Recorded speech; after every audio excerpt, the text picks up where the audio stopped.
tumpatie business at our expense. Na vile mwenzetu amesema pale,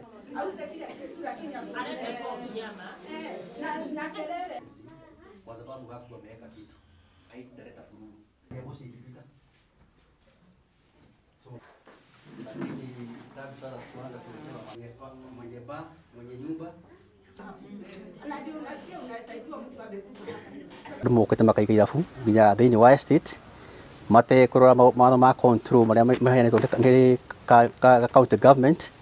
na makeria muno magatuika kindu gia gumbura andu na gutwagithia thayo turanigena umuthi tondu wa kirafu giki giakitwo giako twambite kwirwo kiraku gikienderio kia nyama cia nguruwe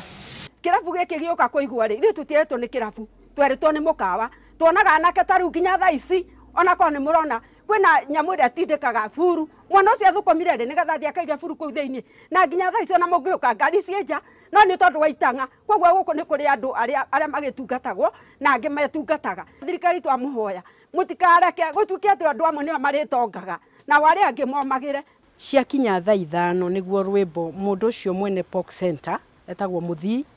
niguo ekagira rwimbo na agekira volume itangigutuma ukome nitugeretie taikaria Bayside tukanyita na andu maigana ona githaa gia thaa 3 thaa 5 ona kuri andu mathiete nginya borithi na borithi igoka hau borithi oka makahoria no marikia guthie magacokia rwimbo. Tumekaa chini tukazungumza na wakaaji wa Bayside na wametukubaliana kwamba tumekubaliana kwamba hakuna pombe hii, sio? Watu wote kwa residential but biashara zingine kama za chakula ni sawa zinaweza endelea, si kweli?